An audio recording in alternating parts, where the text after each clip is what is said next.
All right, all right, all right. Hello, everyone. Welcome back to another virtual event with Calyptus. Thank you so much for joining us. If you don't know who we are Web3's gamified hiring platform. Our mission is to help Web3 professionals land a top job in Web3, and a huge part of that is education. This is our special Halloween edition launch party. It is our 14th that we've actually had in terms of cohorts. How it all works is 14 days that you have to become a Solana developer. There are 12 awesome projects that you go through on our platform, from building your first token to your first decentralized exchange, and the first 40 builders to complete the curriculum win 25 USDT. We've had over 1,000 developers now run through our curriculum. That's 15,000 projects that have actually been completed. This is actually it's gone 12 months now, so we're going for a full year, and we've had an amazing response from the community, and we hope you'll enjoy it too. All you need is a year of coding experience, and you can jump straight in on our website. Now, on with the show. To celebrate the launch of this cohort and spooky season with our very spooky backgrounds, we have a very, very special guest. We have Omer Griezmann at OpenZeppelin, who is head of blockchain security services there. We will be running through some of the most terrifying stories in Web3, from hacks to rug pulls, and then how we can stay safer online. Guys, if you have any questions at all, please chuck them in the comments. If you have some stories, chuck them out there. We're here to talk about this. Yeah, that's about it. Omer, over to you. You there? Yeah, of course. Thanks for having me here, Dan. This is going to be fun. As I mentioned, kind of my first Halloween party for a while now, and I'm really excited about this. So let's use this opportunity to talk about a couple of crazy stuff that have been going on in the last decade in our crazy space of crypto. Just like a housekeeping note, I'm wrapping up things at OpenZeppelin soon. I'm not going to be part of OpenZeppelin. In the last 3.5 years, I was the head of blockchain security services at OpenZeppelin, mostly working on their audit and security services. And now I'm cooking a couple of new things, and soon I'm finishing my wrapping up things over there. So looking forward to the new stuff going to be working on soon. Also, I mean, getting to a place like OpenZeppelin in the first place is no easy feat. Like, just to quickly jump into your background, like how did you get into crypto? How did you actually make it to OpenZeppelin in the first place? Right. So I think I mean first, like, my name is Omar Graceman, so that makes me an OG, the initial at least. But then also I kind of consider myself an OG because I've read Satoshi's white paper back in 2012, and I was kind of really excited about that, and I saw something that is very unique. And in the last more than almost a decade now, I'm on the intersection between blockchain and cybersecurity. I started my career as a software developer and worked in cybersecurity in more kind of traditional banking. And in the last 6 years, I'm focused on blockchain security, on both on product side and on security services. And almost 4 years ago, after doing a couple of things in the space, OpenZeppelin reached out and offered me to lead their audit service, which was back then kind of a smaller team. It was almost 10 security researchers. Since then, it grew almost 4 times in terms of size, and it was a great experience. OpenZeppelin is known for its, obviously, first and foremost, for its open source contract library that is the basis of all of the smart contracts that are used today on most EVM based blockchains. But the other side of the house is the security services, mostly security audits, and we had the opportunity to protect most of the projects in the space, whether these are DeFi projects, L2s, and also getting into new ecosystems that are not necessarily EVM based.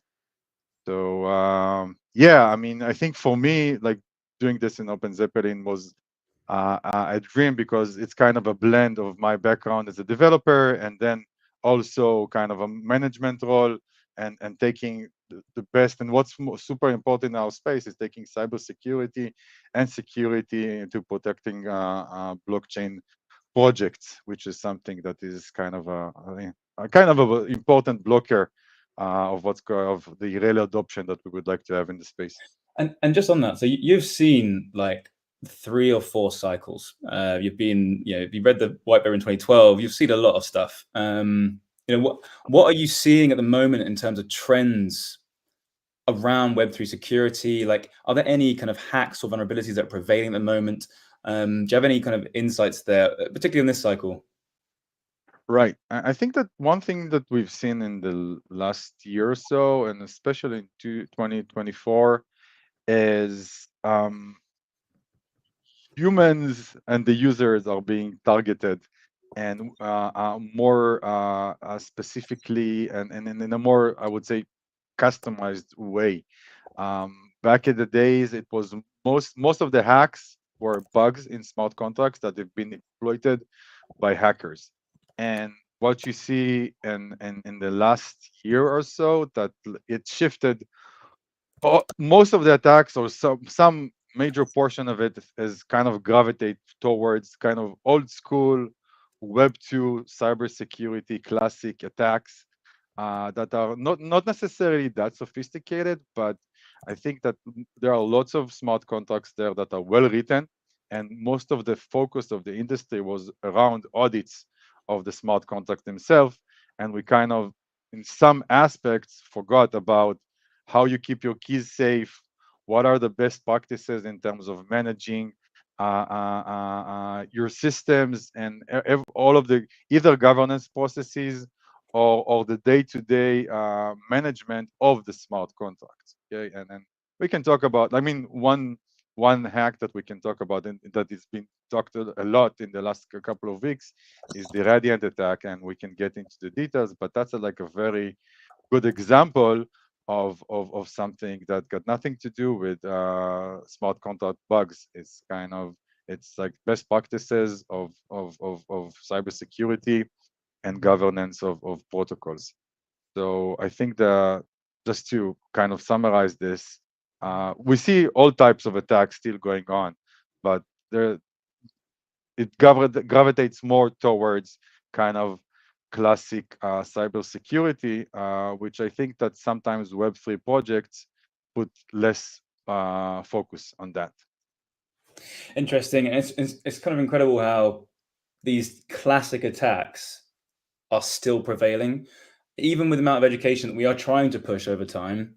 I was a victim of a classic phishing scam back in 2017 to 2018. Of course, you learn the hard way, entering crypto for the first time. I think it's like 40 or 50% of Americans now are involved with crypto. So there's a huge amount of education that has to be done to ensure that everyone is safe. But yeah, that's very interesting to see that that's kind of still prevailing, and there's still a lot of work to be done around education. So I mean, let's just dive in with some of these stories.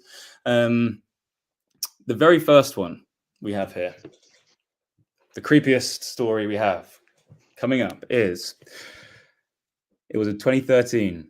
I was involved with a top layer 1 blockchain ICO. Good going. And I owned 0.7% of the total token supply. Oh, wow. In 2016, the foundation announced there was a claim process, which I didn't see and wasn't aware about. Because I didn't process the claim, they took all of it for themselves and added it to their treasury. By 2017, 2018, the market cap peaked to over 100 million.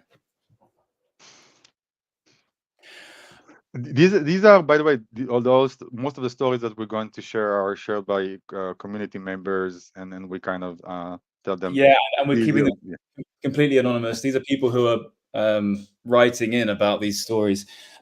This one isn't even to do with I would say, it's not even phishing. This is going higher. This is thinking of a foundation level kind of, this is a lawsuit kind of level stuff.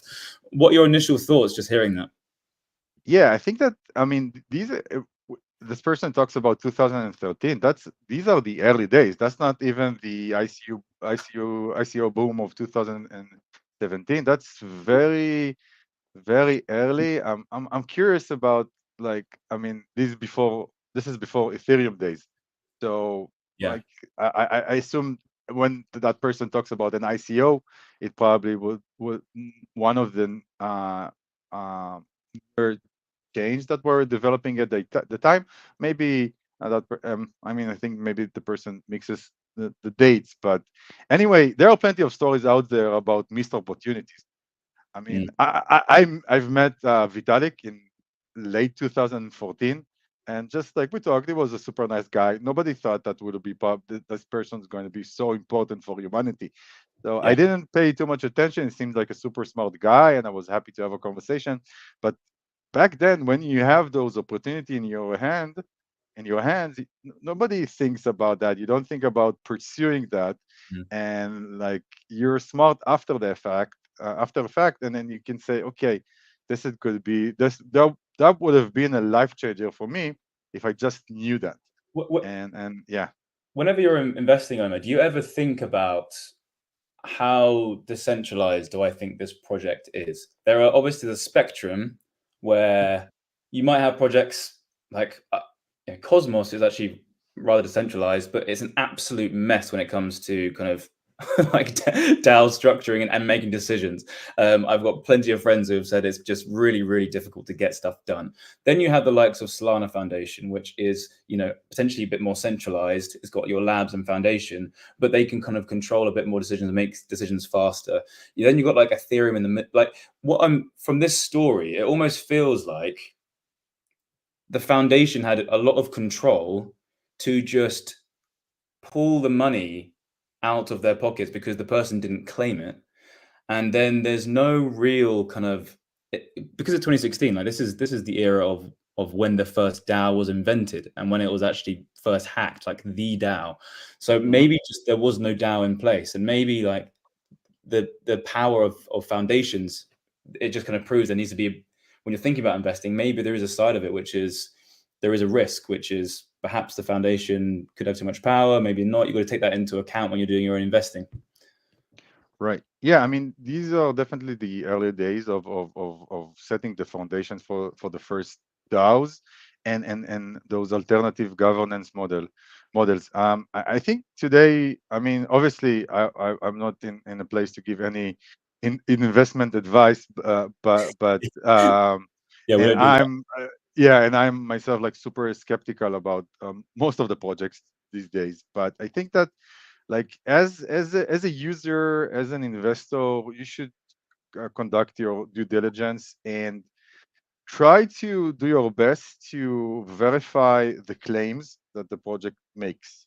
Okay, they will claim that they decentralized in this way and they control this portion of the project, or this portion of the tokens, and there's like a token allocation scheme, etc. So use don't basically trust any of those assumptions, and try to verify with the community by yourself. If you have the capability to quickly review, to review the smart contract and to see if there's are different roles that are embedded within the smart contract.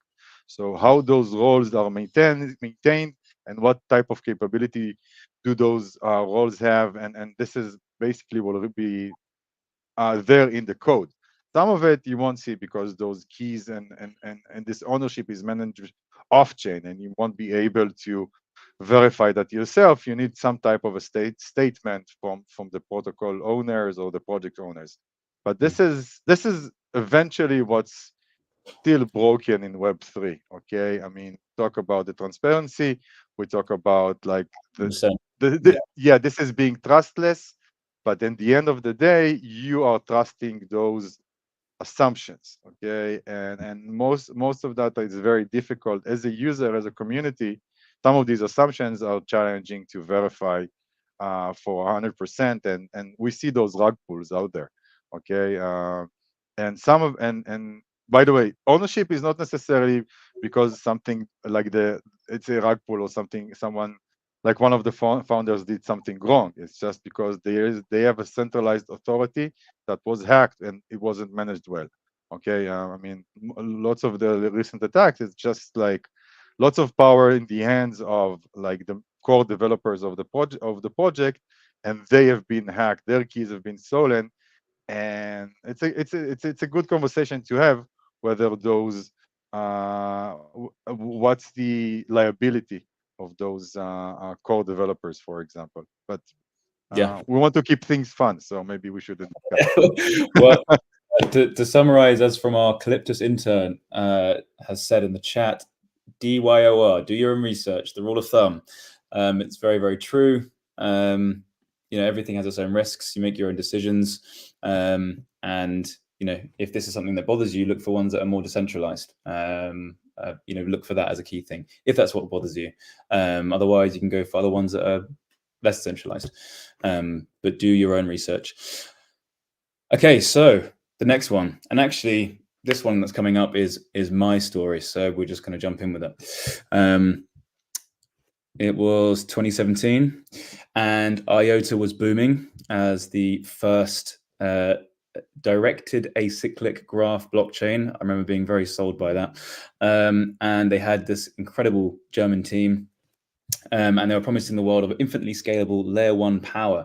This was something where, in 2017, 2018, they were just kind of everywhere. And as a newbie, I was definitely involved in the hype train. I went to a site, and the way to generate the wallet back then, I don't know if you remember this, Omer, was when you could have those mouse tracker random wallet generators that you move your mouse around the screen and it makes you believe that it's been randomized and everything else. And I had my money in that. I had my friend's money, and then 6 months later it was gone. It was completely just drained. I don't even think these, obviously at the time, having your first hack does not feel good at all. It's a real shock, and it's your worst nightmare, really, because no one's there accountable like a bank to help you, even though the whole premise is that we're disrupting banks. But at this point, you're like, well, no one can help me out. What do you think here, Omer, in terms of wallet generation in general? This is of like a previous time. Like, is it the case of ledgers, MetaMask? How can people stay safe when it comes to their private keys? Right. Just to have a closure on the story, were you the only one that were hacked, or was that part of like something that went on against the the community or other users, as far as you know? I'm actually, back then, I'm not too sure. I remember going to lots of different Reddit columns, but once it was gone, it was gone. I couldn't find it anymore. There were other things going on with Iota at the time that I know about. I think there were some other things around just governance and other people kind of losing funds, but I don't think it was the same one. Right. Okay. I mean, I honestly haven't seen for a while now folks use those those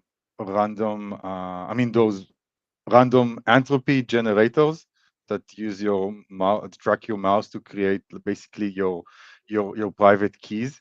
I mean, this is something that used to be popular, as far as I know. Don't get me wrong, by like Bitcoin maximalists that would like to create everything from scratch by themselves, and it's very dangerous. Okay, you need to have that like in like an isolated machine, and to make sure that it's done like it's done offline. Okay, it's like it's a JavaScript tool that sits on your browser and doesn't connect with any server, and used to create basically the entropy that is kind of initializing the process of private key creations.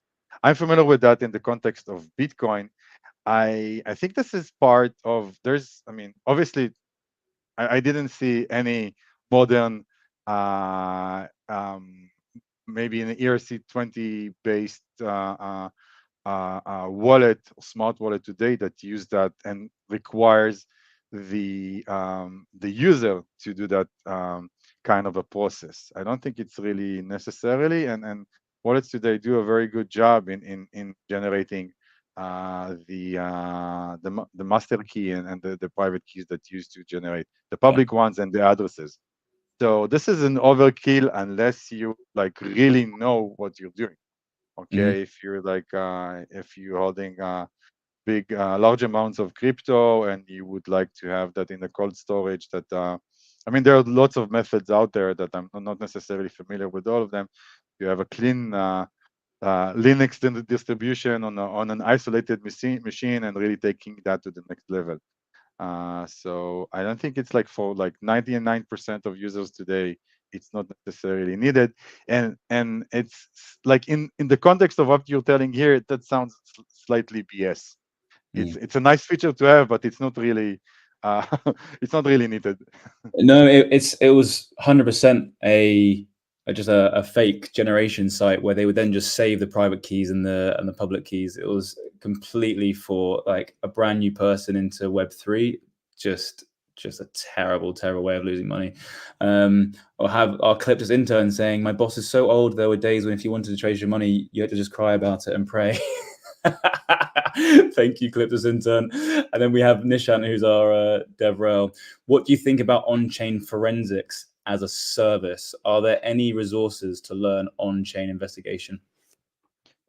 Right. Yeah, I think that there are a couple of leading companies out there, mostly Chainalysis and TRM Labs, and a couple of other companies going into the space that not only have that very strong forensic capabilities with their tools, they also give you can learn that as a profession. Okay, I think I've seen recently a couple of folks in the industry kind of really happy showing their I'm not sure exactly how you what's the name of the title that you receive, but you're basically a blockchain forensics researcher, and you use Chainalysis or TRM Labs to be capable to be using their tools to do on-chain analytics and forensics of transactions. Okay, this is not necessarily. I don't think they touch too much the code side. It doesn't make you a security researcher that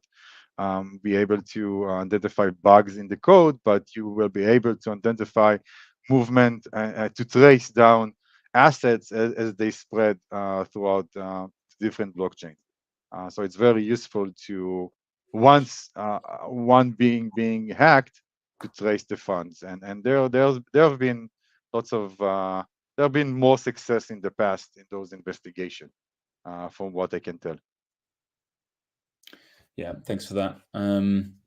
Yeah, chain analysis are really leading the way in kind of forensics on chain. Mohammed here is saying, I fell into this trap multiple times. They asked for a freelance project or internship, which is already something people like me are looking for. And then they ask you to run malicious repos, potentially stealing your private keys and also control of your own clipboard. Yeah, it's again, it comes down to some really simple stuff that they go after, people like you and me, Mohammed, and thousands of other people. And I don't know if you have anything here to add at all, Omer, on Mohammed's comment.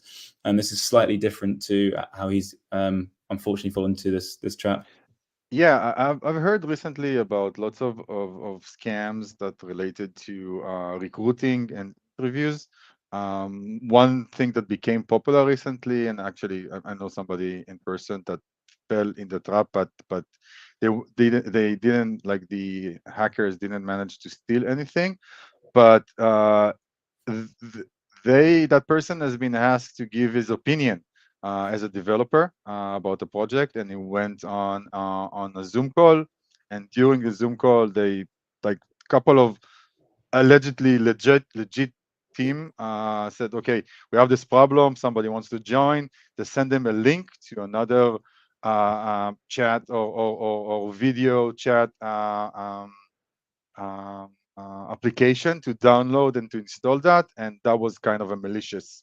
That was a malicious application that took control of that person's machine, and we've hearing I've heard plenty of stories like that recently. Okay, so be super wary when you've been asked to download things. Every time there's an error, and somebody, okay, just ask you to go on a different, not to use like an official tool you trust like Google Meet or you trust Zoom, and then for all of a sudden they ask you to switch to another application.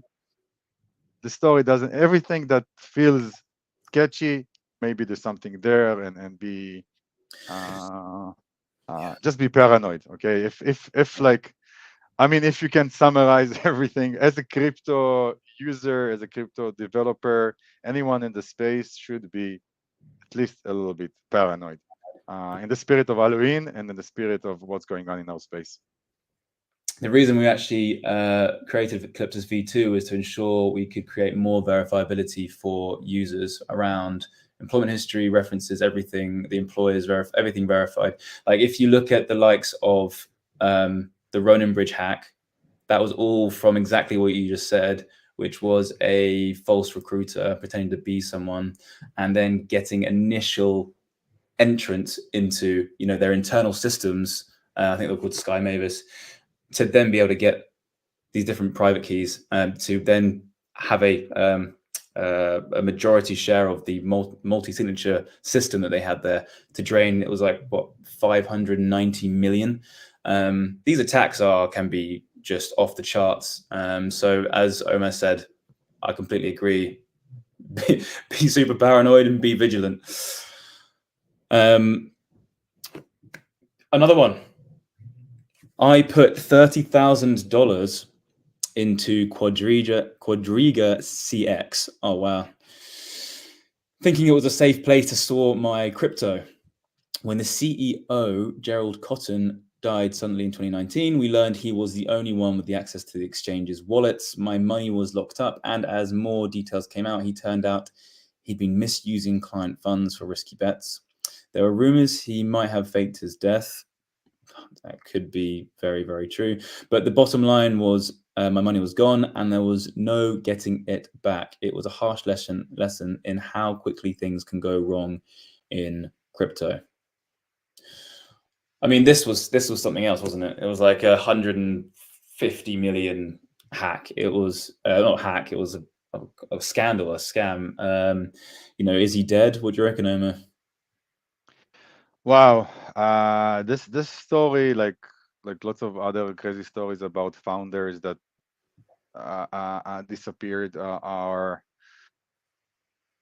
I don't know. I think that yeah, it's a myth, and I think that what's really frustrating here for individuals in that already in the space, and for us that have been here for a while, that on one end we used to say, okay, not your keys, not your money, okay, but then like if it's too much for you and you already, maybe you have some amount of crypto and you want to put it in some place safe, okay, so you would like to trust some type of a centralized authority or an exchange, like you treat them as a bank. You want to trust those in that company, and Quadriga had some credentials back in the days. Okay, it was like it was a legit business, and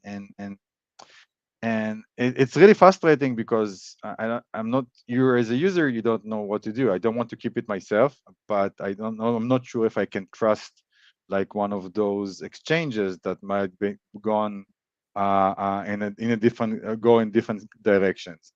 There are like very successful and trustworthy exchanges out there, obviously like Coinbase and others, and Kraken, and the list is short, but there are very trustworthy centralized exchanges out there to put your funds there. So yeah, I mean, I just can relate to the frustration, and I think that if you have some amount of crypto that would like, that you're obviously worried about, and it's somewhere, and things start to get weird, okay, maybe there's something there, okay, move it out of that, out of that place, okay. I mean, we used to, I mean, back in the days, I had some Bitcoin in blockchain.info, okay, if you remember that website, okay, that's like a very long time Real ago. OP. Yeah. and like it was the early days, and it was very difficult for me to get it out, but eventually I managed to get that some not large amount of Bitcoin back in the days to get it out. And when like you feel that things are starting to be out of the ordinary, there's something there. Move fast and get your money out. Mhm. And yeah, just to stay in touch with what's going on, uh, and uh, in regards to where your money is at. And Omer, would you recommend, you know, sticking to the likes of having a ledger, you know, truly this more cold storage over, yeah, of course these are meant to be safe exchanges. Um, you know, what would you, keeping your funds, where would you want to keep them really? Like the most safest place? Yeah, I think that like most I believe that like having your own cold storage using a ledger or a treasure and add that like on your and use that to keep your funds is like a very popular method, and it's useful and makes sense. And as long it's not something that is, I guess, too sophisticated, like most, I mean, the funds, the type of the funds, it's more native tokens. It's something that is very easy to use and to verify while using your ledger. Okay, it's not like too sophisticated, and you don't need to like decipher X decimal hash messages. So I think it makes sense. But maybe we can hear from folks that are kind of listening what their preferred method to keep their crypto, what makes them comfortable. Did something went wrong in when was didn't work out for them in the past, and now they changed and they moved from a decentralized, like keeping their own money, to put that in a centralized exchange, or vice versa. And if somebody wants to share their kind of learning story from how they hold their crypto, that would be great to hear from our from the community. You heard the man, community. Send in your stories as soon as possible. And in the meantime, we have Nishan saying, how do you recommend an organization store the keys for their users' asset pools when they frequently need to access them for operations? Oh wow, this is a discussion by itself. Okay, I mean, there's different ways to separate between things that you need. This goes basically to a management of an exchange or asset manager, and there are different ways to do that. Okay, it depends on what you need to have available on a minutely basis, and what on a daily basis, and what's a cold storage. And I think that the internal procedures need to be very very tight. Okay, at the end of the day, most of those hacks and things that go wrong, it's human mistakes, or human behavior that has been exploited by hackers. So it's a discussion by itself, how to have an organization set up different layers of security versus the operational need. And I think there's definitely best practices there, and it's really dependent on the business of that organization. Hmm. Yeah, I mean, it's very tricky. So I was actually involved with BlockFi as well when it all went, you know, pear shaped. I managed to get all my funds back from BlockFi, but you know, there you do have all your assets stored, and they have access to them for operations, and it all went under and couldn't get it out. But do you recommend the likes of just decentralized protocols like Lido, for example, that is liquidity staking instead of using more centralized staking platforms? Would you suggest that more decentralized pools are better than these more centralized ones? Not necessarily. I think that um, I'll give maybe in kind of a more holistic um, perspective that I have about the space in regards to the tension between security and decentralization, and take from it whatever you want. I mean, we've been chasing decentralization as a concept for a long time, and it's still super important to our space.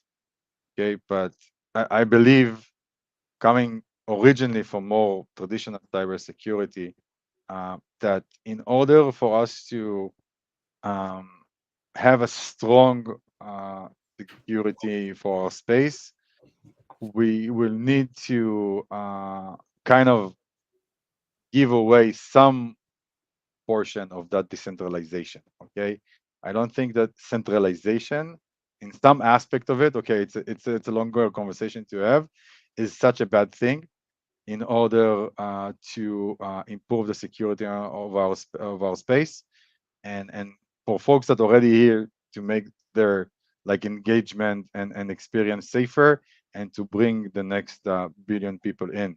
Okay, without that semi centralized security, it will be very difficult for us to go to the next stage. Okay, so I mean, we see decentralization almost as something holy, and I believe it is. But in order for us to really prevent attacks, some changes in our how do we see centralization will need to.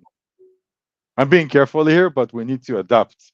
And Hmm. I'm slowly kind of gravitating into more like centralization in a very scripted way. Okay. And I Yeah. think that this is something that the industry should think about more in order to protect like projects and the users.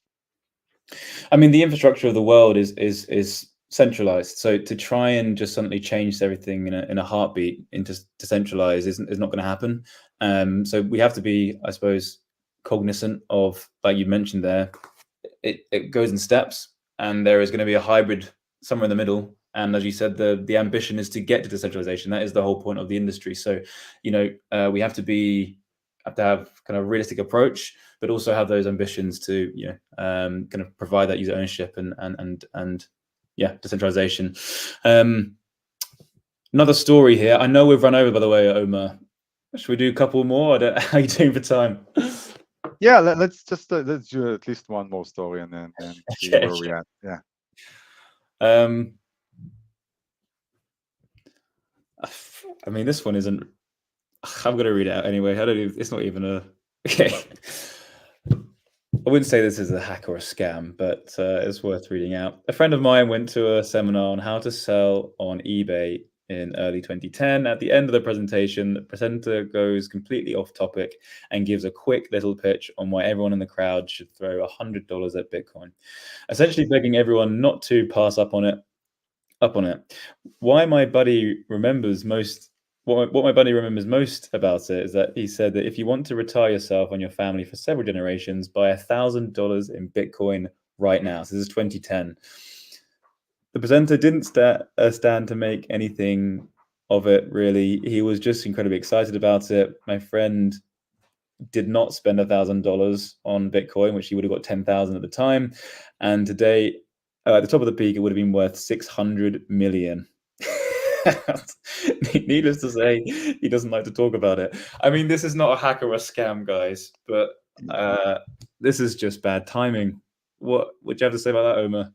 Yeah, I think the the internet's graveyards are full with people with the same stories, and what you should ask yourself, I think, I mean, obviously that person think, okay, this is too late, I've missed the train. But if you ask any like real crypto person, they would say, okay, let's have this conversation that we're having now in 10 years from now, and Exactly. you could have joined, you can have bought your first Bitcoin today. Okay. Okay.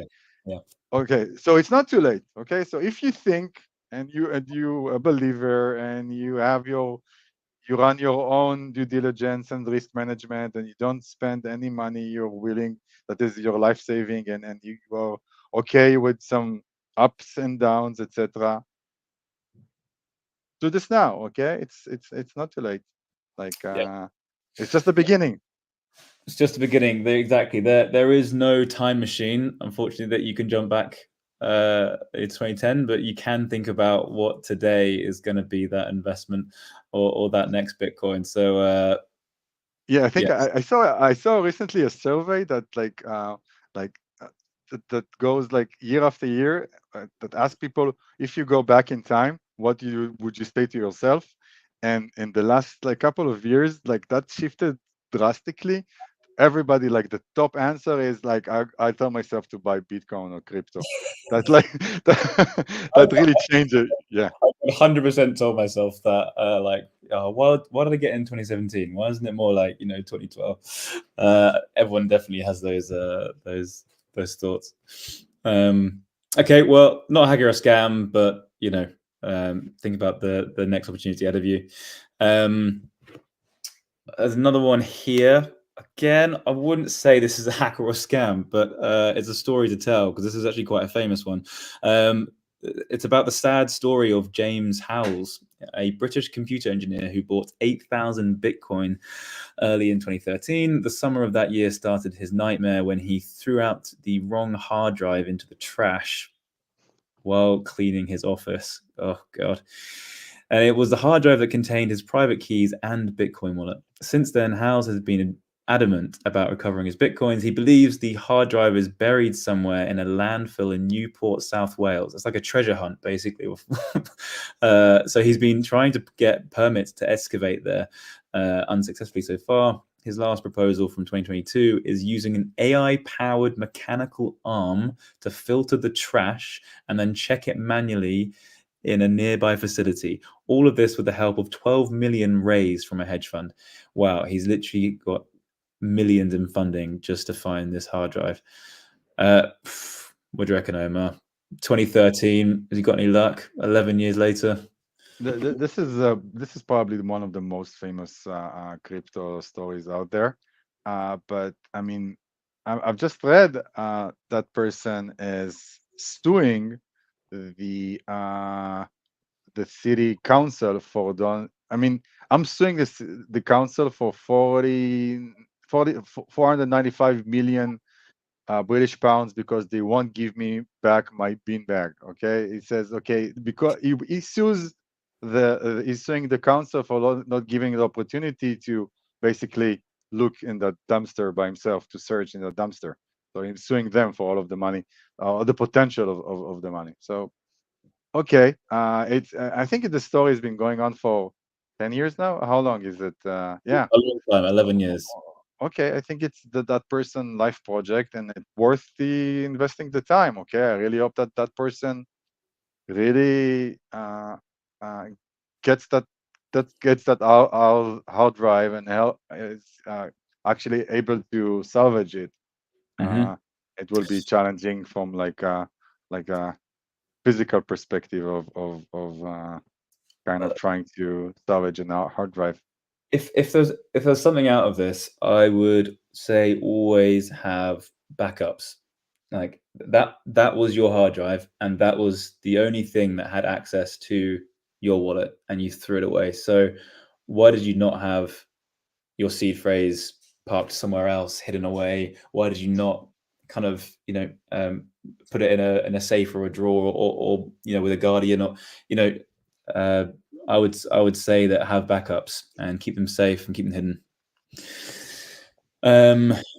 Yeah, and on top of that, even for your personal crypto, have kind of some basic drills. Okay, once in a while, maybe every 6 months. I mean, if it's just like in a drawer somewhere, every 6 months or once a year, just make sure that you connect your wallet, and maybe just make sure that you upgraded the version, and you know how to where's your seed phrase, because folks tend to forget that, or maybe they have problems. Okay, I myself had that problem in the past with the kind of a very old version of not the blockchain info one, and I was able to save that, but that was kind of very challenging technically to do that, because that was sitting in a wallet that haven't been upgraded for a while. So just make sure that you once in a while just like make sure that you have access to those funds. I remember when I wrote a post last year about when ERC, I think it was 4337 came out. And it was all about social recovery. So instead of, if you lose your keys, you've got someone else to help you out, a guardian. Like, have you seen any developments there? I saw Argent was kind of leading the way. I haven't really seen where it's gone since. I don't know if being close to OpenZeppelin or from a position you've seen any of this before, or how it's I, working, how it's going. I believe you're talking about the development around account abstraction. Of course, and Okay. that element of the social recovery side. Yeah. I mean, I haven't. I mean, there are lots of projects there that develop on top of that, specifically on social recovery and social login. I haven't seen the project, but I can ask around, and I'm familiar with the person that is running uh, this project on behalf of the Ethereum Foundation. But there are plenty of that's a good question. There are plenty of projects built there on top of that, and I think it's a very useful account abstraction by itself is a very important progress in terms of user experience for Ethereum. And the adoption is much slower than we have expected, but it's the right way to go. And I hope that like we have more and more projects that just build smart wallets, safe Yeah. smart wallets for people to use. I think some of the scariest stuff for my parents is like, okay, well, if I lose my keys in my wallet, then I haven't got. It's in the UK, it's like £80,000 that you'll get back from the bank if you get your money stolen, and that doesn't exist in crypto, and that for a lot of people was difficult. It's difficult to swallow that feeling of like, what if? So having those last lines of defense, which is social recovery with guardians or something there which can recover your keys, I think would be critical for a lot of people who are very worried about crypto, and kind of unlock those next layers of mass adoption moving forward. I mean, if my parents would have asked me about like they would like to own crypto, I would suggest them to do that in a centralized, well regulated, trustworthy exchange. That's perfectly fine. Okay. And just go to Coinbase or Kraken or whatever and do that. That's like they're like super legit, strong, successful entities, and it's not uh, there's nothing wrong with that. It's actually a very good, safe way to do that. Interestingly, if things go wrong, just like BlockFi, a lot of these things do end up being kind of recovered, even though it's a lengthy process. I think that's the thing, the sticking point for my 75-year-old father, trying to figure out how and when he should be buying his crypto. And by the way, just if one of those exchanges will lose your funds or go rogue, you can go to the government. Okay, you can go to the police. Okay, it's just like if you want to be super paranoid. So yeah. There you go. Call 999 in the UK. It says here we've got. Oh, actually, we can end on this question. This is quite a nice one, and perhaps this is more tied to careers. And maybe Omer, you have some advice here. Hmm?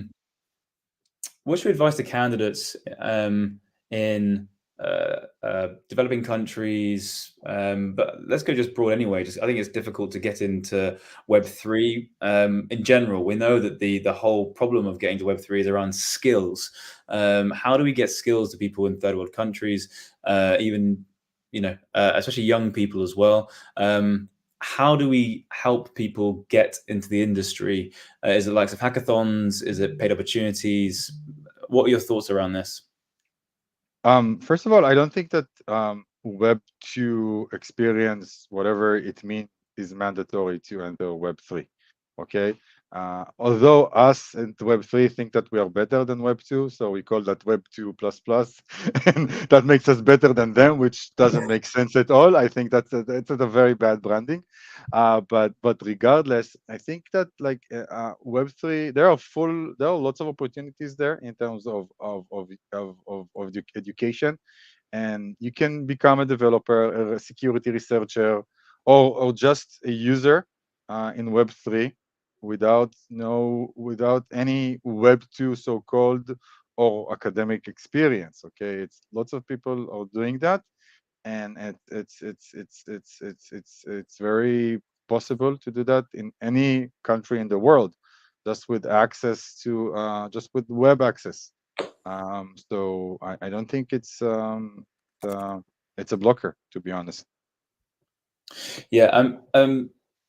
So, for example, this really smart young lady called Anam. The reason how she got into Helios Labs in the Solana ecosystem, she did that all from building in public. If you're able to build in public and prove, you got to start off at the very beginning. We have free education courses, by the way, on Calyptus. There's a whole reason why we're doing Learn to Earn, and we even have a free full end-to-end Ethereum curriculum. Get the wheels turning, start building projects, start contributing to open source projects. It's exactly what Anam did, and she's not very, she's like just on her master's out of university. So she ended up building for Solana Mobile, got noticed, landed a job, at Helios Labs. So just anything to take away from that is building in public and committing yourself to something that's open source, which is very Web3, you will get noticed. A huge amount of the Solana Foundation team themselves have just been hired because they were noticed building within Solana. So that's a takeaway. Build more in public and get noticed. For sure. All right, guys. Well, we have definitely run over, but it has gone super quickly. Omer, thank you so much for joining for this call. We wish you all the best on your next move, wherever it is from OpenZeppelin. And guys, of course, this is the official start ceremony of Learn to Earn 14. You can dive in now. Our DevRels will be in the Discord if you need any help. And best of luck. Omer, thank you so much again, guys. See you next time. Thank you, Dan. Bye-bye.